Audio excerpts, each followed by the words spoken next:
व्यंकटेश आलेवार आमच्याकडे एक गुन्हा दाखल आहे.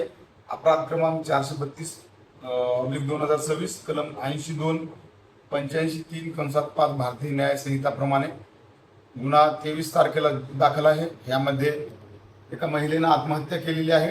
त्याचं कारण असं होतं की तिला हुंड्यासाठी सासरवाडीकडून भरपूर तगादा लावण्यात आलेला होता. लग्न 2022ला झालं, त्यावेळेस पण हुंडा देण्यात आलेला होता. त्याच्यानंतर शेअर मार्केटमध्ये तिच्या पतीने पैसे कमावल्यानंतर पतीकडून नेहमी वारंवार तिला माहेरकडून 10 लाख रुपये घेऊन ये अशा प्रकारचा तगादा लावण्यात आलेला होता आणि याला कंटाळून तिने 22 ते 23 तारखेच्या रात्री आत्महत्या केलेली आहे. त्यावरून तिच्या वडिलांनी जी फिर्याद दिलेली आहे आपल्या पोलीस स्टेशनला, त्याच्यावरून मयत महिलेचा पती, सासू आणि सासरे यांच्या विरोधात आपण गुन्हा दाखल केलेला आहे. एक आरोपी आपण त्याच्यामध्ये अटक केला आहे 2 दिवसाचा PCR घेऊन.